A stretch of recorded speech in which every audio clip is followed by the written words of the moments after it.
Everyone, this is the CLNS Media Network's Patriots post-game show. I'm your host, Mike Molino, alongside my co-host, Marvin Azan. Patriots get the win over the hated New York Jets, 24-17 in the Meadowlands. Marv, when this game started, the way things looked was that it was just going to be another game where the defense possibly let the Patriots down. And, the opposing quarterback just has their way with the Patriots secondary. But as it went on, things started to fall into place just a little bit. The defense held on, and they were able to get this win. Yeah, like you said, Ben, in the middle of the second quarter, at a point, the game was 14-0 New York Jets. The Jets had all the momentum in the world, and you're watching this game like, wow, what in the world is going on here? And then second half of the second quarter, there was a switch, momentum change. Malcolm Butler interception was huge. Got a nice scoring drive in there for the Patriots. They scored twice, and next thing you know, you're going into the half 14-14. Some big plays from Brandon Cooks also at the end of that second quarter to lead up to the second touchdown in that second quarter. So Patriots really flipped the script, starting in the second quarter, second half, like I said. And from there, momentum was all theirs. But this game, like you see the score 24-17, it was that close of a game. There was obviously a controversial call we're going to get into with Austin Seferian-Jenkins, the tight end over there. He had a touchdown, I believe was a touchdown. You look in the replay,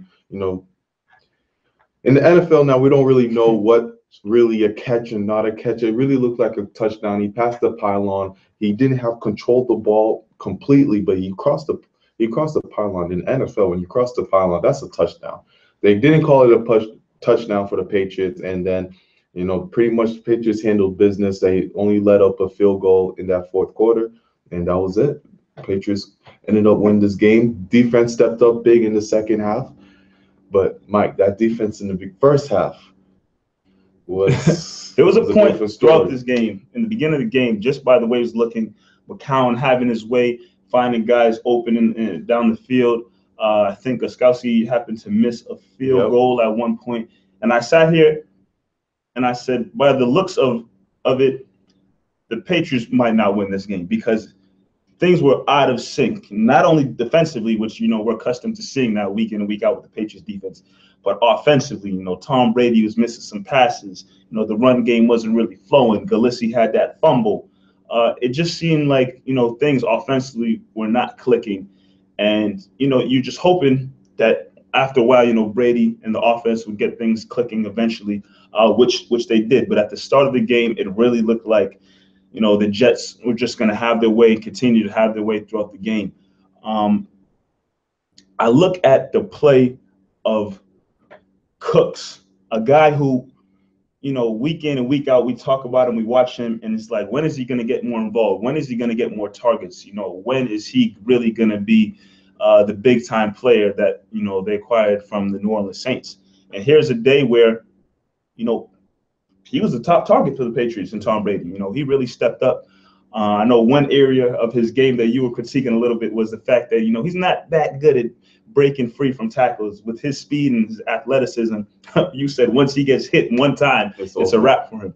But he really stepped up today for the offense. No, Cooks, like you said, was amazing. 6 receptions, 93 yards. And you said one of the top targets other than Gronk, he was targeted 9 times during this game. And his first pass was a drop. And to see Brady still going to him, even with that drop, you can see that Brady does trust Cooks. He trusts him in big time moments, and he's looking for him. And like you brought up what I was saying earlier, Cooks is a special talent, and you can see he can really be great. The guy's he's young. So you forget that since he's been in the league for a while now, he's only 23 years old. His one area he still hasn't developed in yet is making that one person miss. Like Julian, we're so accustomed to the Wes Welkers and the Julian Edelmans where they can fight for the extra yardage. They can be elusive and make a tackler miss here and there. Have that you could see if a player even touches his shoestring, Cooks is going to the floor, and he has amazing speed. For if he can just miss, he can just dodge or dive through one tackler. It's open field for him because he's no one's catching Cooks. But we saw in this game, like I mentioned in the second quarter, especially that big 42-yarder that Brady and him connected to that led to the touchdown. He's big time plays and something we haven't seen Brady done in a couple of years, where he can just go down the field and find receiver. You've seen him do that more and more this year, and not even to Cooks. He's been looking for even Dorsett, deep down the field, looking for a flag or anything, a big time play, and that's the dynamic that Cooks brings into this team. Maybe he's not going to get 20 touchdowns like we seen with Randy Moss, but this is a guy who's going to stretch the field, make big plays when it's needed. And it was needed during this game, especially where the offense wasn't really great. They had the running game going very well. Dion Lewis, another big game for him. This is back-to-back good games from Dion Lewis. But the passing wasn't there. Chris Hogan didn't have the Chris Hogan game we've been accustomed to. Only one reception for 19 yards. He did get whacked in the second half. So maybe that led to it. Amendola, not a great game as well. Three receptions, 40 yards. But when you have Cooks and you have Gronk, this is something you envisioned when you knew that Edelman was going to go out. Cooks was going to have a bigger role. Gronk was going to be Gronk. And that was the game we saw. Gronk, another guy, 6 receptions, 83 yards, 2 touchdowns. Big red zone target. And you needed, even though you sneaked out last week against Tampa Bay, you needed Gronk in this game. I mean, great about the Patriots offense. You never know who's going to be the one to eat. And I mean, obviously, Gronkowski is usually, like Marv just said, a big red zone target. Is going to get a lot of the looks when it comes to being in the red zone. But you had a week ago where Amendola and Hogan were leading the charge. Yeah. Big game, big yards, big receptions. And then this week, it's Amendola and Hogan are at the bottom of the box scores in terms of targets, receptions. It was more of a Cooks and Gronkowski game. You never know who it's going to be. Another reason why you don't really trust too many Patriots players when it comes to fantasy, because you can't depend on them like some of the other big name receivers on other teams who are going to get that 10 to 15 targets every game. But with that being said, I always look to see if there's any glimmer of hope for the defense in terms of how they continue to progress during the season. And I'm not going to lie to you, I'm not that hopeful. Another game, another quarterback, Josh McCown, 300-plus yards passing on the Patriots secondary, 354 to be exact. He did throw 2 interceptions. He is a dummy, so interceptions don't happen. It's the Jets. So, some bad plays are going to happen. But still, 354 yards. That's a lot of yards put up against the secondary. Week in and week out, guys from whatever kind of quarterback, whatever team, whatever type of quarterback it is, they're putting up big yards and making big plays happen against the Patriots secondary. I don't see, and I didn't see anything from this game, maybe you did,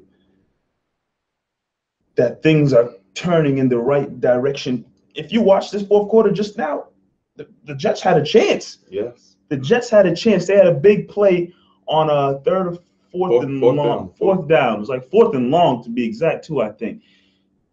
And again, McCown found a guy down the field wide open, and they, Patriots almost let the game slip away. Luckily they were able to hold on, but I'm not seeing anywhere where it's showing me improvement for the rest of the season. It just seems like the Patriots are stuck, and this is what they're going to be as the season goes on. This is what they're going to be, which I agree with you. But for the past 2 weeks now, I've seen the Patriots defense look like they used to look in the past years, where it wasn't amazing, it wasn't shut down, but they didn't let up a lot of points. But they let up a lot of yards, but they didn't leave up a lot of points. Back to that bend, don't break defense. And I saw a little bit of that this week. They did cause some fumbles late in the game in the third and fourth quarter. They actually got to the quarterback a little bit. They got to Josh McCown. They made some big plays. McCourty with the interception, Butler with an interception. These are plays that we're accustomed to seeing the Patriots caused turnovers, and we saw a little bit of that without a Stephen Gilmore in this game. So, this is a Jets team you expect, especially led by Josh McCown, you expect this team to really, shut them down, and just came off firing. They had receivers, Curse and Anderson, looking really good out there. Only 4 receptions between them both, but they both went for 70-plus yards in the game. They had trouble another time. This is another game where they're having trouble with the tight end. And he went off for Austin Seferian-Jenkins. He went off for 8 receptions, 46 yards, and a touchdown. Could have been 2 touchdowns. That's going to be the story of the game. That touchdown that he passed through the pylon, whether it was a fumble or a TD. So Patriots are struggling with tight ends. They're still letting these quick receivers get through them. But this is what we're going through right now. I mean, it's real interesting to see, as we go on throughout the season, is it going to be a situation? And I'm looking at the stats again, Matt Forte. Yep, Matt Forte, he had nine carries with 22 yards and 8 receptions, 59 yards. So Forte had an okay game. I'm nervous, though. I'm nervous as you continue, and especially I'm kind of looking ahead here. But next week, you're taking on the Atlanta Falcons. The dual threat running backs they have when it comes to Freeman and Coleman. What they're able to do in the backfield, making plays down the field anytime they want. Anytime. And if I'm seeing Matt Forte, 8 receptions for 59 yards, you don't know what you're going to get from Coleman and Freeman. But with the Forte and the receptions, they contained him. I mean, it was 8 receptions, but for the most part, it wasn't big yardage with Forte. It was a dump dip passes that we see they do with James White and Dion Lewis, but they weren't major yardage. For the most part, they contained Forte. I like what they did against the running game. The running game wasn't the issue. It was more of the passing. Forte ran for 9 for 22. McGuire ran for 10 for 22. It wasn't something crazy that this Patriots defense went through when it came to the running defense. It was the pass. When you let Josh McCown, if I get a chance, I'm gonna try to look it up. How many times in Josh McCown's career has he gone for 350-plus yards? I mean, this defense once again has let up another 350-yarder from a quarterback, and this is a no-name quarterback. It's becoming ridiculous. Yeah, some of these guys are starting to have career games against the Patriots defense, and they blossomed from after that. I'm telling you, Cam Newton, guys put his name in the MVP run, and ever since the Patriots game, he's been on another level, and he got that confidence he needed from that game. Then, he's looking back at that game and saying, hey, Patriots, thank you, because that's what I needed. But honestly, like I just said, these guys are starting to have career games when, and Cam Newton's, when their career's over and they look back, what's my top 10 games of my career? Yeah. One of them times I played the Patriots defense in 2017. I mean, that's just what it is boiling down to. But, I mean, as they go forward, you get Gilmore back hopefully next week. They gave up 17 points, today to the Jets. Last week they gave up how many? Not a lot of points was given up to the Buccaneers, only 14. Is that Ben defense really coming back possibly, like you're saying? Yeah, that's what I'm trying to say. These 14, 17 points is big yardage, but the points aren't there. The beginning of the year, they were dropping 30 points on us easily, 40 points maybe on an occasion. So now the Patriots are starting to get back to what they were last year. Unfortunately, with the expectation we had going into this year, you thought this defense was going to be, top 5, one of the top defenses in the AFC, and it's not. And another thing I want to bring up about this game that's so huge is the Jets' record was 3-2. They won a 3-game winning streak. 3-game winning streak. Patriots was 3-2 as well. This is the first division game, and this is important. Another reason it's important because you got to start thinking playoffs going forward. And you have Kansas City who's on top. You have Denver Broncos on top, but they're in the same division.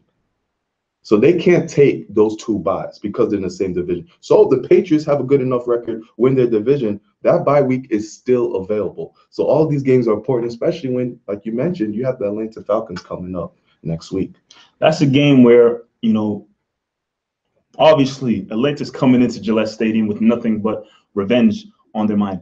Or maybe it's not revenge. Maybe they're still kind of, the monkey on the back still knowing that, they lost that big game to the Patriots. So maybe they're coming into Gillette Stadium with some nerves as well.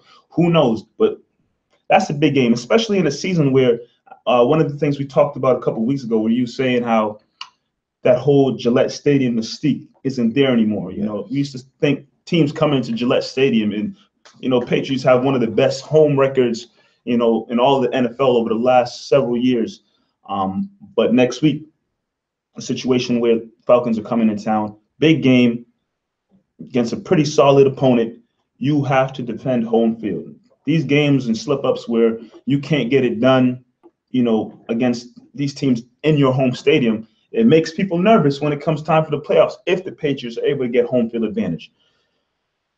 When they get to get against a team in Gillette, the confidence we have in them of being able to defend their home field, it's not as high as it used to be. So the more of these home games coming up, especially against a top tier team like the Atlanta Falcons, you got to defend. I'm really looking for Patriots to have a dominant win next week against the Atlanta Falcons for sure. And sticking with that, the home field defending it in the AFC, Dolphins just beat the Atlanta Falcons. So the Dolphins are 3-2 themselves now. You got Atlanta, who hasn't been great off of this, their Super Bowl loss. Matt Ryan hasn't been playing well. Their defense has been really bad. Atlanta's defense has been bad. Brady should have a great game against this Atlanta defense. So, a lot of implications going on in next week's game. You have, the AFC East battle. You have Atlanta coming back from the Super Bowl, and they're not playing well. Patriots aren't playing well.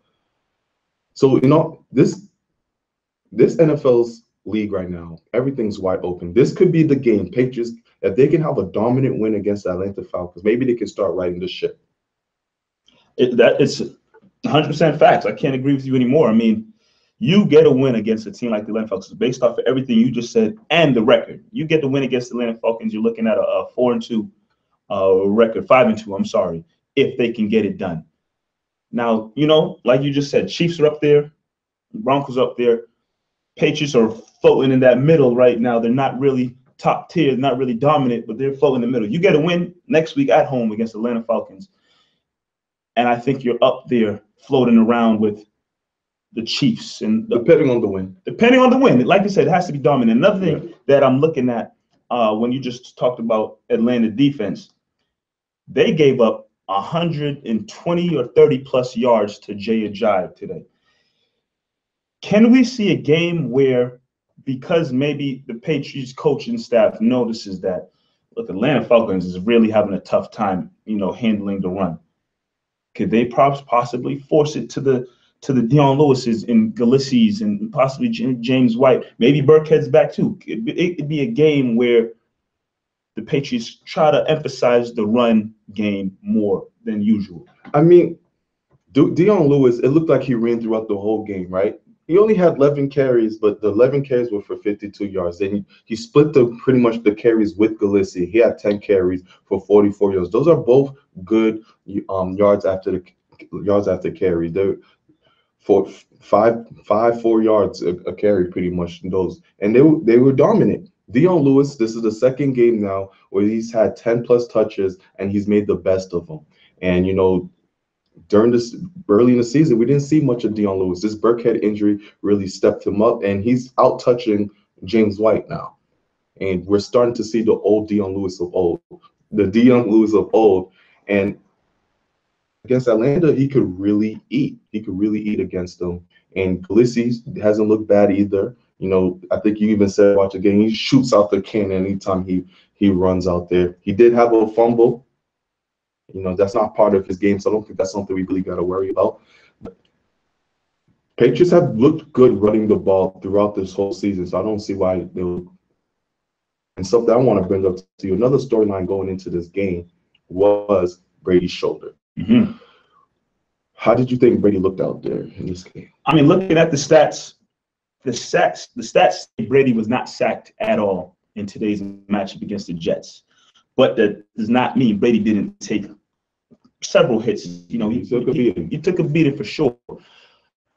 I saw Brady do, and he's probably going to have to continue to do throughout the season. He's going to have to get a little more mobile in the pocket. I mean, not saying that he needs to break out and try to have a 7-yard gain on first and second down, but he was moving around that pocket and trying to be as elusive as possible. I mean, I still believe at the same time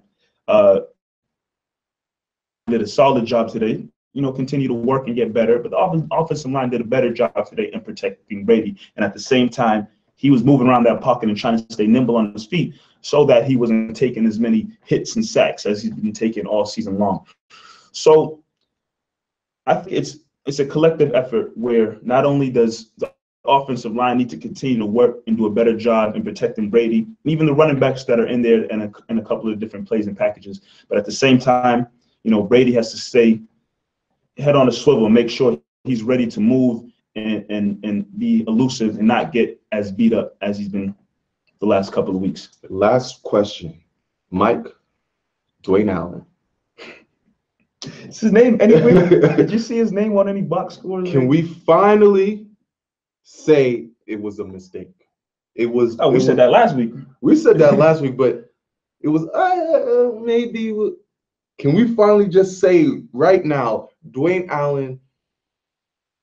I barely saw him on the field. It's not working out. Dwayne Allen. Patriots need me to make the call and let him know it's not working out. Give him his walking papers. I'll do it. Dwayne Allen. It's not working out here in New England. I appreciate you coming in. You know, I'm sure you're very useful in practices and whatnot. But when it comes to game time action, it's just not working out. This has been the Gronk show. You know, Gronk show. Last year when Gronk was healthy, you know, you had Gronk and you had Martellus Bennett doing his thing on the side.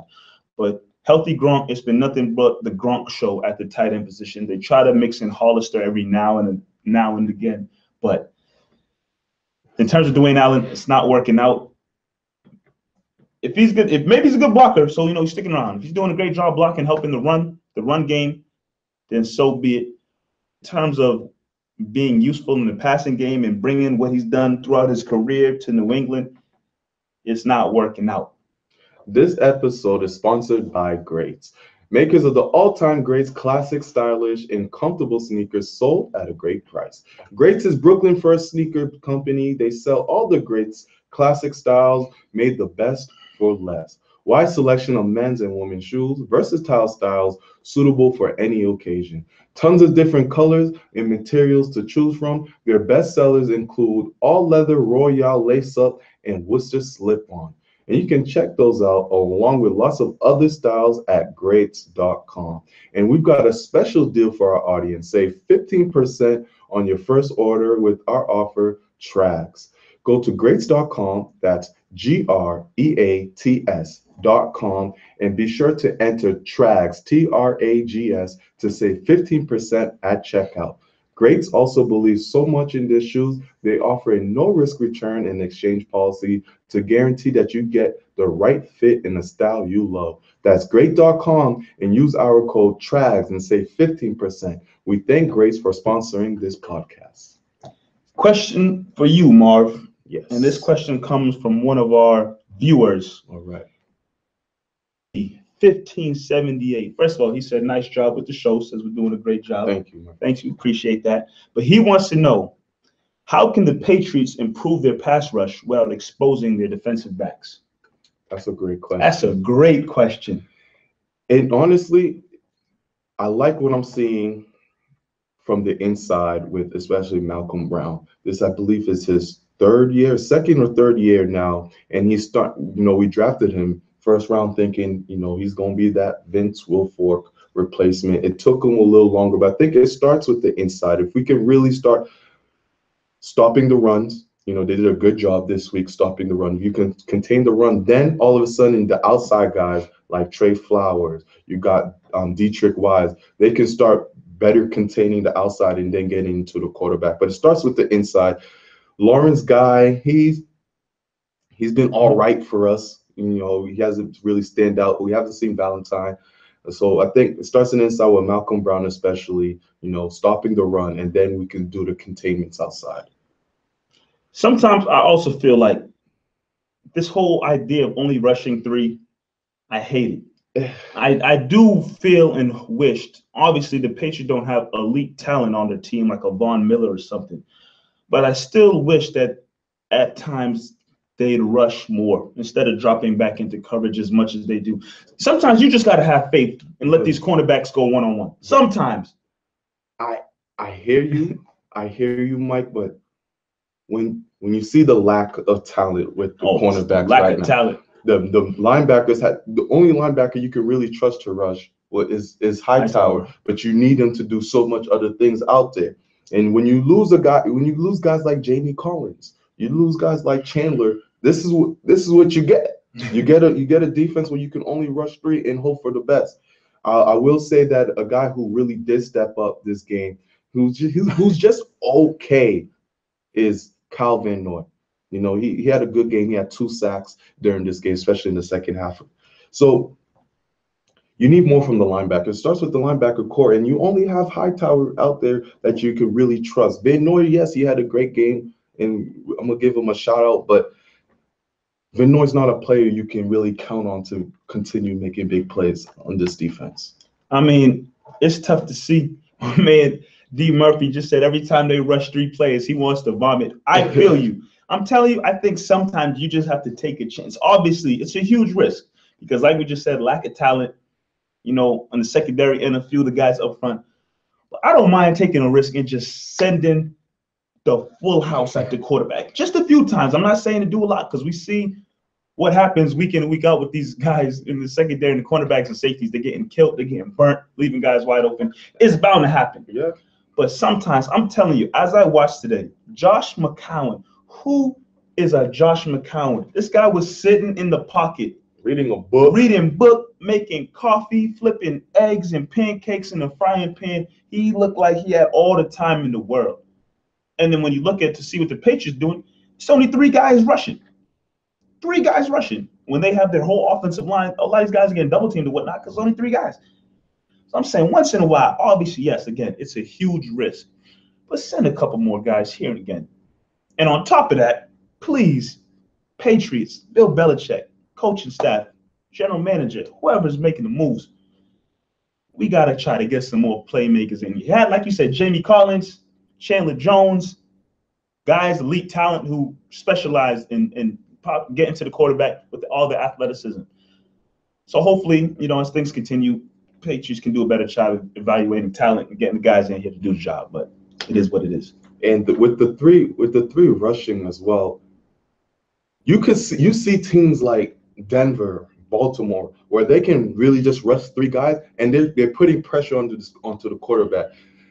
It's with these young guys, trying to penetrate inside to get the quarterback. Sometimes it seems like they're getting no push. Mm-hmm. They're getting no push. Like maybe it is like you said, the double team, but there's no reason why Josh McCown can be in the pocket for 5-6 seconds. And then not only that, you've seen immobile quarterbacks become mobile against the Patriots at all times. Josh McCown even ran the ball a couple of times during this game to get first downs, and that's very frustrating on the defense because early on in this first quarter, when we were seeing first quarter and a little bit of the second quarter when the Patriots were struggling, third down defense was a killer. They could not get off the field. There were times they played great defense on the first down, second down, and led up the third down. The third down defense was a problem in the first half of this game, and that's something the Patriots need to work on. Especially going into next week. The third down defense needs to be a lot better, man. Needs to be a lot better, and obviously, they were struggling on third down against the Jets. We just talked about, how much the Atlanta Falcons is struggling so far this season. But if you're giving up big third down plays with Matt Ryan and Julio Jones and Freeman and Coleman, you're in for a long night because it's a Sunday night game, and you're probably giving up a lot of points because, as much as Atlanta Falcons have struggled not to go back to Atlanta again, but I mean, the way the Patriots are set up right now, it's possible that big points can be put up next week, and those big third downs that happen, if you can't stop teams there, then you're just opening up possible floodgates for a lot of yards and points to be put up. So when I look at this offseason, Mike, I say that the Patriots went into this offseason as if they lost to the Falcons, right? They went in and, they got in the big play receivers because they didn't have many big plays against the Falcons. They got in a Stephon Gilmore, bigger cornerback in there. So this game next week really tells a lot of where your team's at. This is I don't know if I'm right or not, but I really think Belichick went into this offseason thinking, okay, we lost the Super Bowl. What can we do to really improve this team? Now, Atlanta Falcons have a lot of weapons, like we've said. Sure do. And now your secondary isn't in full health. We don't know, what's good with Gilmore's concussion, if it's serious or not. Who do you put Gilmore on? If he does play, you got him on Julio, but you still got Sanu. You still got Gabriel. You got their tight end Hooper, who's been playing very well for Atlanta. And then you got the running backs. Mm-hmm. And this defense has been horrible. And then you're bringing in an elite quarterback, the MVP of last year. What strategies do you think this defense could use to really try to slow down this Atlanta offense, who can really, like I said, switch? They can become a favorite to win the Super Bowl if they can beat the Patriots, because this is what it seems like teams really, get a high off of playing the Patriots defense. They start to play better the weeks after. Here's I think something we can agree on. When it comes to the guys up front in the secondary, I think even though the defense has been bad all season, but I think in terms of the guys up front and the secondary, the guys up front have been playing a little better than what we've been getting from the secondary. Can we agree on that? It's been bad all around. I think going into next week, you can make that argument. Yes. I think going into next week, it's going to be tough to really try to contain Julio. They struggled in the Super Bowl. They added Gilmore, and Gilmore's been getting torched by bums who are nowhere near Julio Jones level. I think one area that's going to be huge next week, contain the run as much as possible. If you can eliminate what Coleman and Freeman can do coming out of the backfield, I think that's a huge help. It's going to be, like I said, tough to contain Julio Jones, Sanu, Gabriel. It's going to be hard, and Hooper as well. It's going to be very hard, especially knowing how the secondary has been throughout the season. If you can at least do as best of a job you can containing the run and not letting Freeman and Coleman break out for big gains and big yards, that's a huge start. On top of that, you can't let Matt Ryan have the time in the world in the pocket. Matt Ryan will kill you. That's just an argument and something we've been just talking about and discussing for weeks and weeks and weeks, pressure on the quarterback. But you got to try to mix a few different schemes and whatnot in there so that Matt Ryan is not sitting in the pocket and having all the time in the world to throw. We saw what Josh McCown did today. He had plenty of time in the pocket, and like I said, the Jets were almost in a position to come back and win this game. But if you let that same situation happen with Matt Ryan and the Atlanta Falcons, the Patriots will not walk away with a victory. It's going to be a real battle, and going throughout this week, that's what you're going to talk about. Who's going to be the playmakers? Who's going to really step up? How they're going to cover Julio? Do you have the manpower to double team Julio like you did last year in the Super Bowl? These are two different teams, but they still have similar personnel. In this time, you don't have Edelman. You don't have that guy who can. You don't have Edelman, but you have Gronk. So it's different. It's a different team. It's just a regular season game. It's not the Super Bowl, but like I said, there's major implications in this game. Two teams can go two different directions after this game. It's almost near the middle of the season, kind of end of the first quarter. Big game next week against the Atlanta Falcons, which is why you needed to handle business against the Jets. That's why they put it next week at 8:30, prime time. They're hoping everybody tunes in to see this big time Super Bowl rematch. Patriots, Atlanta Falcons at Gillette Stadium. It's going to be a big game with a lot of eyes on it for sure.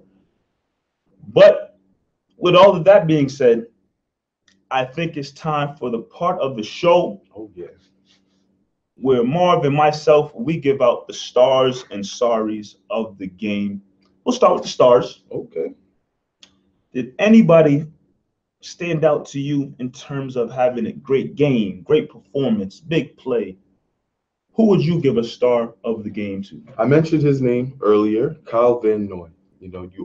This was a team that was struggling. You needed big momentum plays, and when you needed it most, Kyle Van Noy came through with 2 sacks. He was there for a tackle for a loss as well in this game.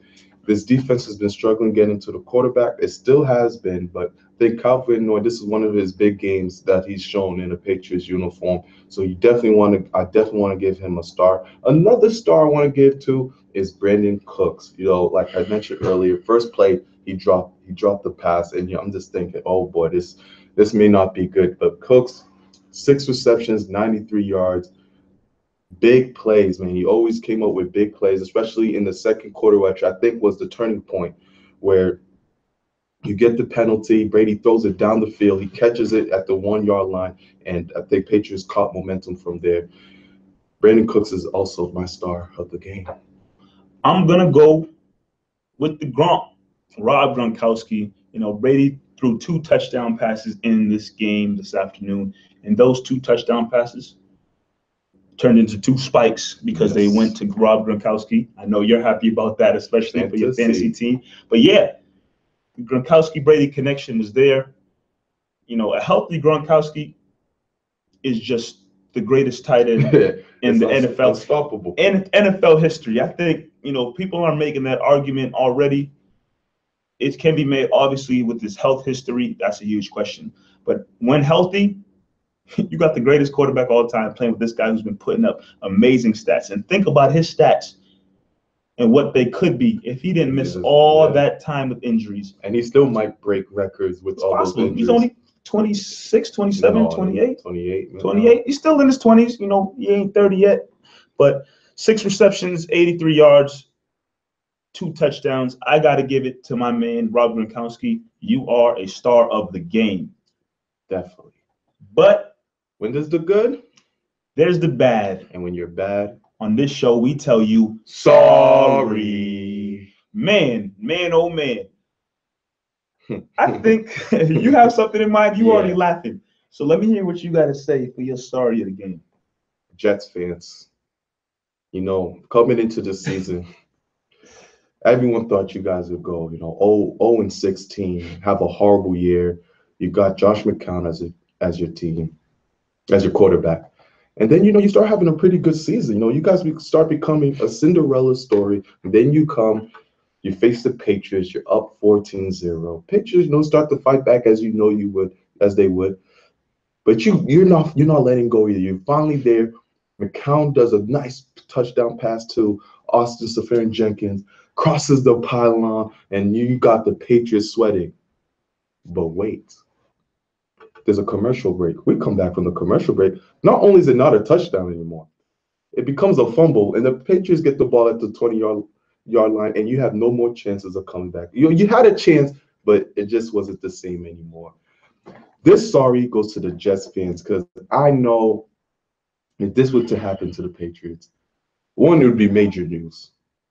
Conspiracy, fired the refs, something's going on. But it was against you guys. It probably won't get talked about much. Everyone's going to forget about this play. It's just going to go down as a win for the Patriots. So, Jets fans, I give you guys a big fat old sorry. Yeah, honestly, this was a big game for the Jets. Big. On the 3-game winning streak, they were undefeated at home up until this point. They hadn't lost a game at home yet. A rival in the New York Patriots. I think when the game started, even the announcers were like, this place is rocking because this is a huge game. The Jets are riding a lot of momentum coming into this game against the Patriots, a team that, everybody knows the Patriots have been struggling, especially defensively. And then the game goes on. It starts off great. Like I said, I sat down and watched this game, and just from the looks of it, I said, it's not looking good for the Patriots. I don't know if they're going to be able to pull this one out. Call me pessimistic. Whatever the case may be, whatever. But it didn't look good. Jets had all the momentum in the world. And that play, that call where he had a touchdown called back, no touchdown, fumble, turnover, that just took all the wind out of the sails for the Jets, the fans, the stadium was just.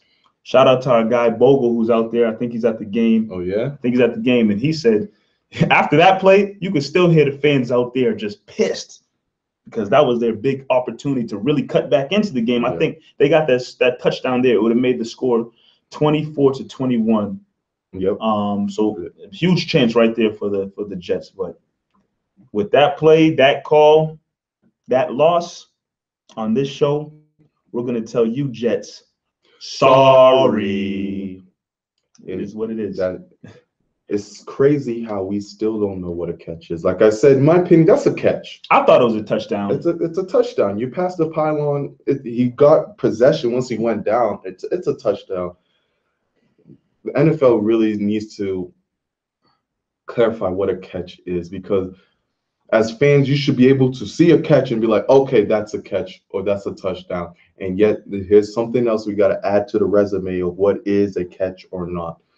So, this is just a regular season game. But if this were to happen in the playoffs, we remember what happened in Green Bay, Dallas with Des Bryant. Was it a catch or not?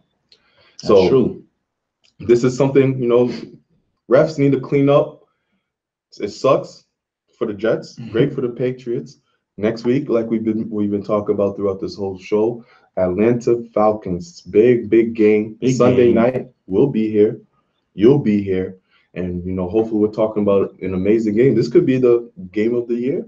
Like I said, Atlanta Falcons coming into Gillette with possibly, nothing but straight revenge on their mind. They want to get that monkey off their back, knowing that they blew that lead to the Patriots in the Super Bowl. But like Marv said, we'll be here next Sunday night, 8:30 game. Let's go, Pats. Let's go, Pats. They got to win. They sneaked it out. Jets always play us tough, so you can't be too upset by just winning by 7 points. Even the most dominant Patriots team have only squeaked by the Jets back like 3-7 points at times. So we'll take it. We'll take it. And we're signing out. This is the CLNS Media Network's Patriots post-game show. We will see you guys next Sunday night for the game. We out. Have a good week.